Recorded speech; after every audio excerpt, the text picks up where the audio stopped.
students, in this video we are going to see types of motion. Let us start with translatory motion and its two types, that is rectilinear motion and curvilinear motion. Let us first of all know what is translatory motion. If an object moves in such a way that every part of the object moves through the same distance in the same time interval, then the object is said to be in translatory motion. Let us see an example. A moving train or car, a ball rolling on the ground, a boy sliding down a slope, a stone hurled from a catapult. All these are translatory motion. Rectilinear motion, it is also a translatory motion. When a body moves along a straight line, it is called rectilinear motion. For example, a car moving along a straight road. Curvilinear motion, it is also a translatory motion. When a body moves along a curved path, the motion is curvilinear. For example, when we walk along the curved track, we are in a curvilinear motion. I'll tell you about types of motion. The first type of motion about which I am going to say you is translatory motion. Now, when is a body said to have translatory motion? If a body moves in such a way that every part of the body, every part of the body travels equal distance in equal interval of time, then the body is said to possess translatory motion. I'll explain you about this in detail. But before that, let me tell you the two types of translatory motion. The first type of translatory motion is the rectilinear motion, and the second type of translatory motion is the curvilinear motion. Now, what is rectilinear motion? Okay, rectilinear motion is also a translatory motion. But in this type of translatory motion, the body moves in a straight line path. Whenever the body moves in a straight line path, then this type of translatory motion will be called as rectilinear motion. Okay, here also, in this motion also, every part of the body travels equal distance in equal interval of time.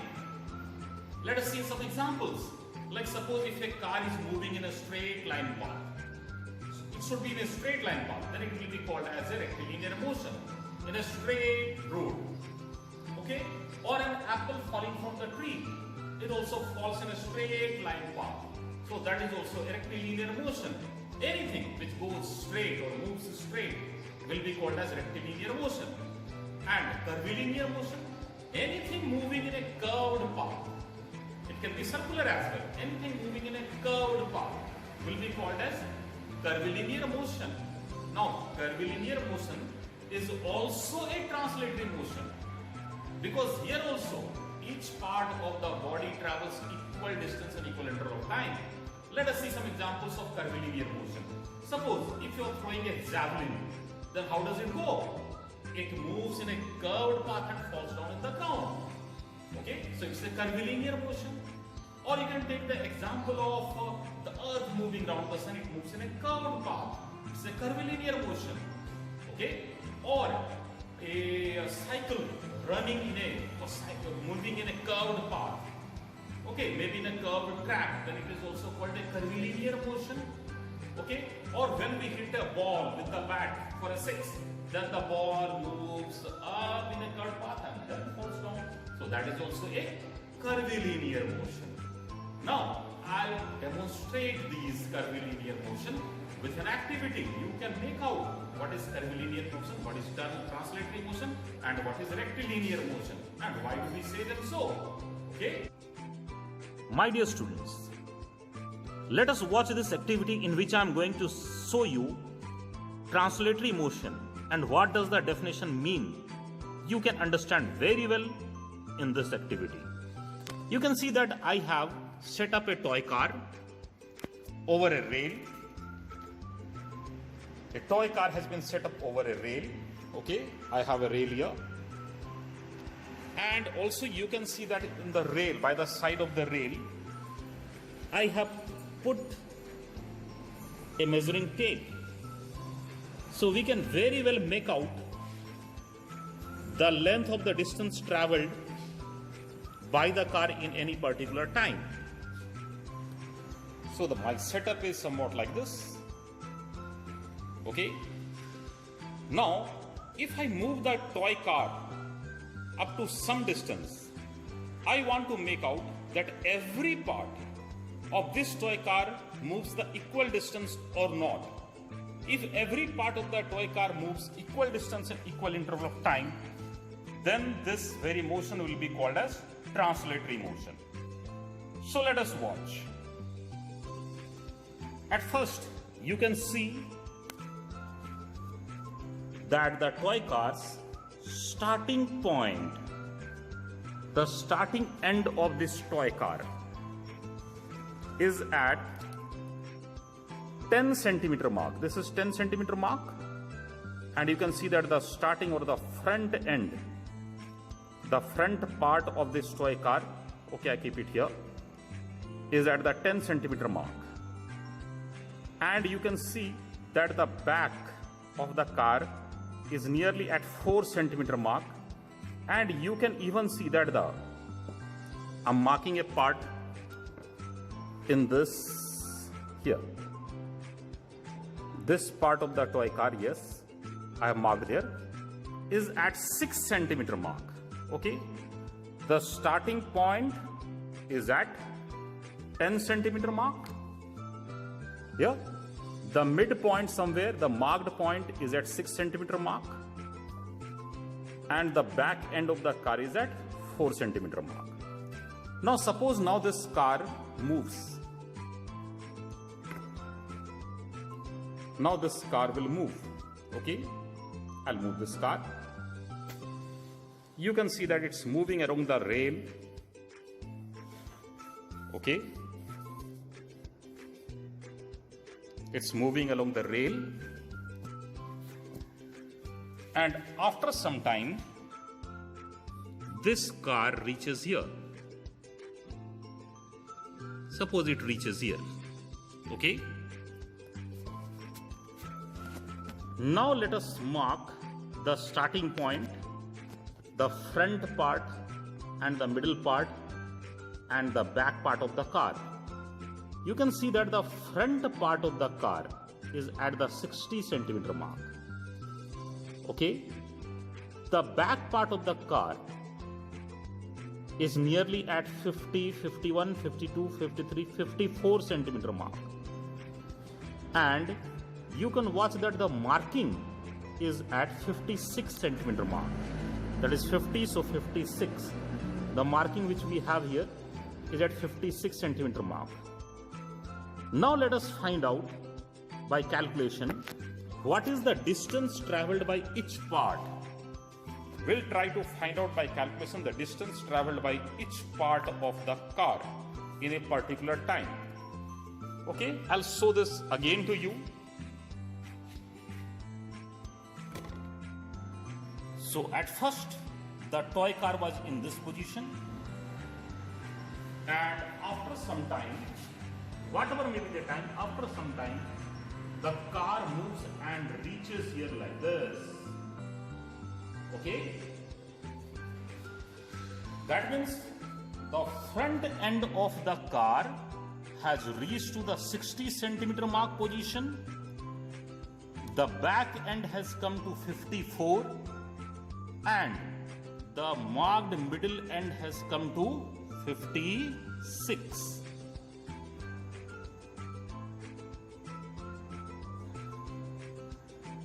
Okay, I hope it's clear. Now let us see how much centimeter the distance this toy car has traveled. Okay, we'll find out by calculation.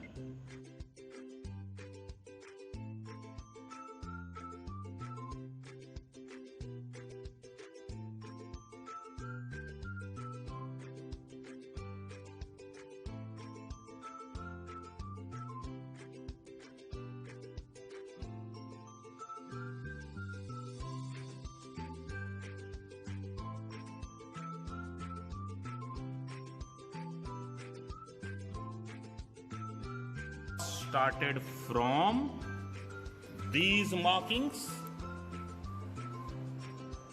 Yes, 10 centimeter the front part, 4 centimeter the rear. This is centimeter, okay? Again, if you make out, this is centimeter. 10 centimeter the front part, 4 centimeter the rear part, this is 4, and 6 centimeter the marked part. And afterwards, the car, after moving, reached here. The front part of the car, you can see, has reached front part. This is the front part, has reached 60 centimeter mark. The rear part has come to nearly 4 centimeter, 54. So it's 54, okay? It has come to 50 because this is 50 and after that 4. So 54 centimeter mark the rear end, and the marked point you can see as it 56 centimeter mark. Okay? So this proves that this is a translatory motion. Okay? Because every point or every part of the object moves equal distance in equal interval of time. Now similarly, if a ball rolls on the straight line track in the same way, suppose if it moves from here, rolls and comes here. Here also you can see that the ball also travels equal distance in equal interval of time. Every part of the ball travels equal distance in equal interval of time. Therefore, this will also be called as a translatory motion. And also this will be called as a rectilinear motion. The previous one also is a rectilinear motion where the car was traveling in a straight line. Because rectilinear motion means whenever a body travels in a straight line path. So here in both these examples we saw whether when the car is moving in a straight line path like this, then it's translatory motion because every part of the car travels equal distance in equal interval of time, as well as it's a rectilinear because it's traveling in a straight line. Or the ball when rolls like this. Now this is also a translatory because every part of the ball will move equal distance in equal interval of time, as well as this is a rectilinear motion also because here the body moves or the ball moves in a straight line path. My dear students, we want to see here the curvilinear motion of the car. This toy car is moving in a curved path like this. So obviously it's a curvilinear motion. But how is it a translatory motion? As we know that translatory motion is the one in which every part of the body moves through equal distance and equal interval of time. So this is the marking of the front part of the car, which is here you can make out.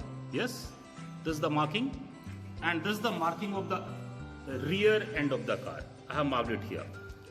And after it moves like this, and reaches here, then I have marked the front. This is the front marking, front parts marking till it has reached in a certain duration of time, and here is the rear ends marking. Okay, now I'm going to measure the distance traveled by the front part and the rear part. To measure the distance, what I'm doing is I'll take a thread. First I'll measure the distance traveled by the front part. Okay, so I'm taking a thread and I put this thread. This is the starting point of the thread where I put this thread from here, and then I'm encircling it like this in the path which the body has traveled, like this. Okay, and I bring it to the front part. Yes, so this is the length. This is the length which the front part has traveled. Let us measure this length. Or I give a marking here.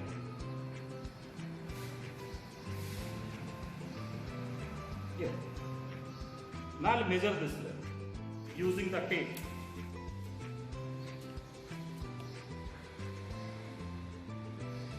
This is the marking. I'm going to measure it, and this is the starting point. So it's coming 53 centimeters. It's coming 53 centimeters. Okay, it's coming 53 centimeters here. Now I'll measure the rear end. Does it come the same length or not? Let us see. The rear end starts from here. Okay, so it's like this, reaches here, then from here it reaches like this, then here. So this is the rear end. Let us measure this now using the tape. Okay, so here's the tape. I'm going to measure it. See, this is also coming 23 exactly. 23. Okay, that means the distance traveled by the rear part and the front part of the car, even in the curvilinear motion, is same. And what type of motion is this? When the car is moving like this, obviously you will say it's a circular motion. Is it? It's moving in a circle. Okay? So it's a circular motion.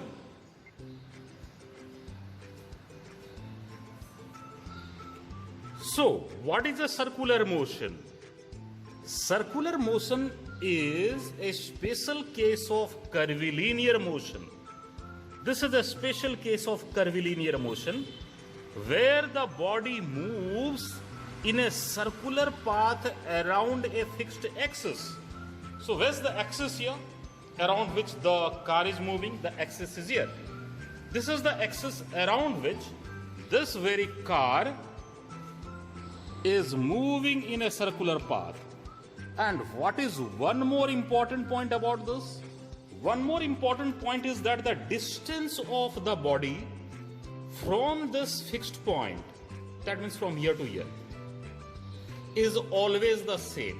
It doesn't change. You can see. Now also the distance from here to here is same. And if it comes here and move, yes, the distance is still the same. Or if it comes here, the distance is the same. So the distance does not change. Whenever a body moves in a circular path, the distance from the fixed point do not change. Remember, this circular motion is a curvilinear motion, no doubt. And even it's a translatory motion also.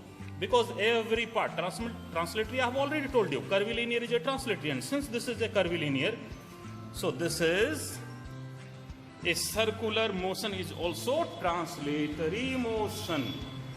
Okay, so hope you have understood the circular motion. We have many more examples of circular motion. One example I have already shown you. I have shown how